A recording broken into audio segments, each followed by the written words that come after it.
अस्सलाम वालेकुम वीवर्स, मैं हूं हसन शाह और आप देख रहे हैं हसन शाह ऑफिशियल। आज की जो वीडियो है उसका टॉपिक ये न्यू फैंसियर को बहुत ज़्यादा सपोर्ट करने के लिए है। और जो नया फैंसियर होता है वो बहुत ही परेशान हो जाता है कि ब्रीडिंग सीज़न में हम अपने ब्रीडिंग जो एवरी है या शेड है उसको कैसे मैनेज करें। तो ये एवरी मैनेजमेंट इन ब्रीडिंग सीज़न बहुत ही इम्पोर्टेंट टॉपिक है। आज हम इसी के बारे में डिस्कस करने जा रहे हैं। अच्छा, उससे पहले रिक्वेस्ट है, जिन दोस्तों ने चैनल को सब्सक्राइब नहीं किया वो सब्सक्राइब कर लें और बेल आइकन का बटन दबा दें ताकि हमारे अपडेट्स आपको मिलते रहें।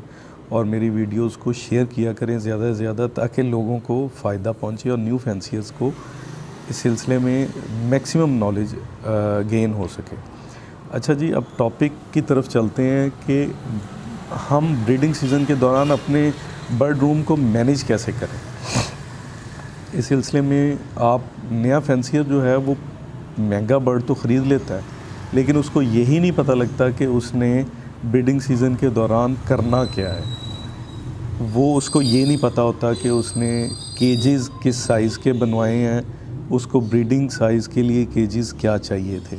जब फिर ब्रीडिंग सीज़न आ जाता है तो वो मुश्किल में पड़ जाता है। बॉक्स कब लगाना है ये भी नहीं उन्हें पता होता। उसके बाद सॉफ्ट फूड कब से स्टार्ट करना है ये भी बड़ा मुश्किल सवाल है। और फिर ब्रीडिंग सीज़न के दौरान जाके चूँकि बर्ड्स सॉफ्ट फूड के आदी नहीं होते, वो खाते नहीं हैं और वो जो उनको ग़िज़ाइयत जो चाहिए होती है वो उनको पूरी तरह से नहीं मिलती। इस सिलसिले में एक और चीज़ जो कि अगर कोई बर्ड बीमार हो गया तो उसको वो कैसे ट्रीट करेंगे। एवरी के अंदर क्या कोई अलहदा से हॉस्पिटल केज मौजूद है, ये भी इस सवाल का जवाब इसी के अंदर से मिलेगा। और फिर उसके बाद कि सॉफ्ट फूड कब से देना स्टार्ट करें, आई मीन कि उनको जब चिक्स आ जाएं तो फिर कब कितनी मिकदार में दें। तो ये सारे सवालात हैं जिनके जवाबात आज न्यू फैंसियर के लिए जानने की कोशिश करते हैं। तो सबसे पहली चीज़ तो ये है कि आपने जब महंगा बर्ड लगा लिया है तो फिर आपने ये देखना है कि आप अपने रूम के अंदर, बर्ड रूम के अंदर आपका केज कैसा होना चाहिए। उसका बॉक्स किस तरफ लगेगा, लेफ़्ट लगेगा, फ्रंट लगेगा, राइट लगेगा।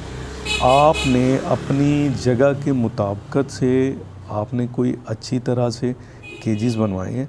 ये तो नहीं कि आपने कुछ 7 मंजिला टावर केज बनवा लिया और आपके पास जगह कम होने की वजह से, और बाद में पता लगा कि आपकी नेक के जो पट्टे हैं वही बेचारे जवाब दे गए हैं, और या आप उसको मैनेज करते हुए सीढ़ी से गिर गए हैं तो एक नई इंजरी हो गई है।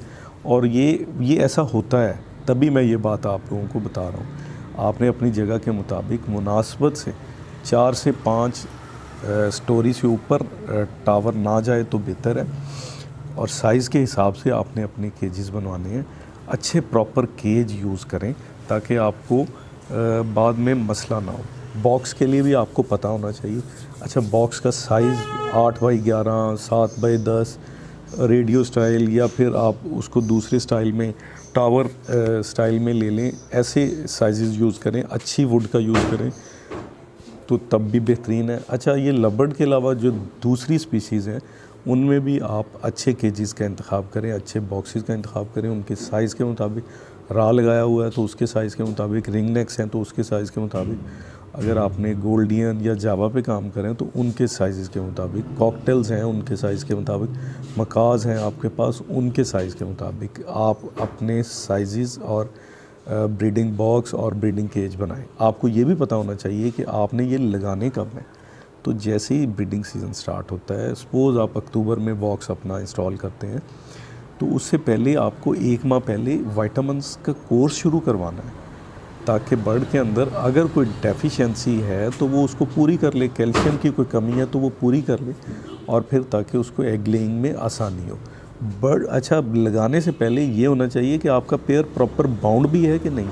आपने जो सॉफ्ट फूड स्टार्ट करनी है वो गर्मियों से शुरू करनी है। जैसे ही पट्टे आपके तैयार होते हैं उस वक्त से आपने सॉफ्ट फूड देना शुरू कर देनी है, और डेली या अल्टरनेट डेज़ में दें ताकि वो जब बर्ड ब्रीडिंग सीज़न में पहुँचे उस वक्त तक आदी हो जाए और बहुत ज़्यादा सॉफ्ट फूड नहीं देनी उसको मौसम के हिसाब से। बारिशों का मौसम है तो कम मिकदार में और बिल्कुल थोड़े टाइम के लिए दें ताकि उसमें फंगस ना लग जाए।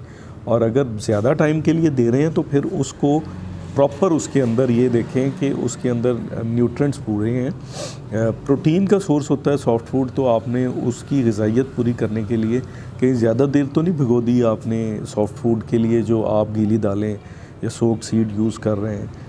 और उसके अंदर आप ACV एक टिप है कि आप सेब का सिरका एक ढक्कन डाल दिया करें ताकि उसके अंदर कोई स्मेल या कोई बैक्टीरियल या वायरल इन्फेक्शंस क्रिएट ना हो। अच्छा, इस सिलसिले में एक और बात, जो चिक्स आ जाते हैं तो फिर आपने कितना सॉफ्ट फूड देना है, आपको सॉफ्ट फूड की मिकदार डबल करना होगी ताकि वो उस दौरान उसको दे सकें। कॉर्न एक बड़ा इंपॉर्टेंट एलिमेंट है, कॉर्न आपने देना है।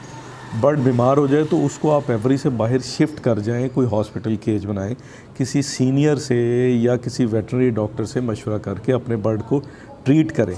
अब सर्दी आ गई है तो आपने अपनी एवरी को उस हिसाब से डिज़ाइन करना है, उस हिसाब से आपके बाहर एटलीस्ट अगर आपने शॉपिंग मटेरियल यूज़ करना है या वो कहने का मकसद ये पॉलीथीन बैग आपने लगाना है तो वो प्रॉपरली नवंबर में पंजाब में ठंड हो जाती है तो आप इंस्टॉल कर दें, लेकिन उसकी वेंटिलेशन के लिए उतना उसके अंदर जगह स्पेस दें कि वो आप उसको अच्छी तरह से फ्रेश एयर उसके अंदर जा सके।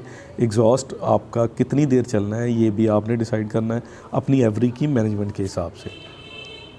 जब बॉक्स आ जाएंगे, अंडे आ जाएंगे तो फिर आपने बॉक्सेस को डेली चेक करना है। ये ना हो कि आप दिन में कुछ 4 मरतबा चेक करना शुरू कर दें और बर्ड डर के फ़ीमेल बाहर आ जाए। आप एकदम एवरी में एंटर होते हैं, सम फीमेल्स की आदत होती है वो फ़ौरन बाहर आती है। जैसे वो बाहर आती है आपने बॉक्स खोला है, नॉक करने से पहले फ़ीमेल बाहर आई है और एग उसने ले करने वाली थी, उसने बाहर आके एग ले कर दिया और वो आपका नीचे पिंजरे की जो सतह होती है, फ़र्श होता है, उस पर टकरा के वो कट जाए। अब मज़ीद ये होता है कि आपने अपने फूड या सीड मिक्स कैसा चलाना है। ब्रीडिंग सीज़न के लिए फीड मिक्स और होता है और दूसरे सीज़न के आम दिनों के लिए और होता है, तो आपने उसका भी ख्याल रखना है।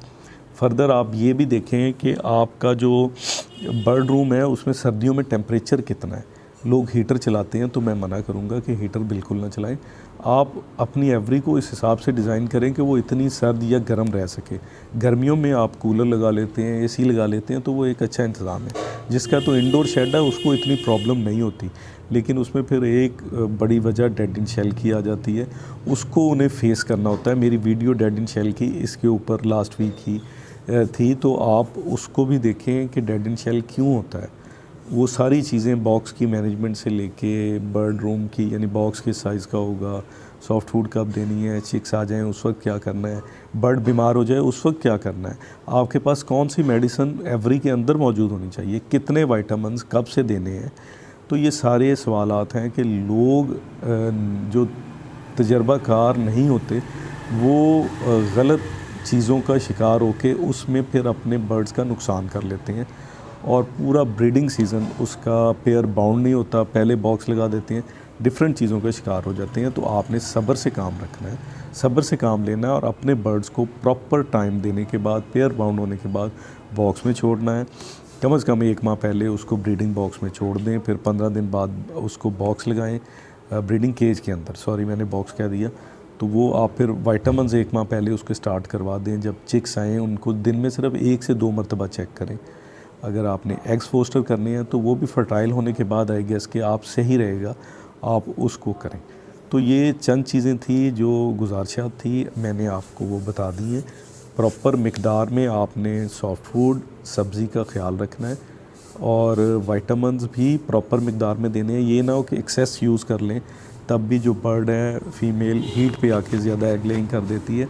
तो ये सारे सवाल जानने के लिए फ़र्दर अगर कोई इन्फॉर्मेशन आपको चाहिए होगी तो आप मुझे डायरेक्टली कॉल या मैसेज कर सकते हैं, मैं आपको उसका आंसर दे दूँगा। ठीक है जी, अब मुझे इजाज़त दें। आपका होस्ट, आपका दोस्त हसन शाह। अस्सलाम, आपकी दुआओं का तालिब।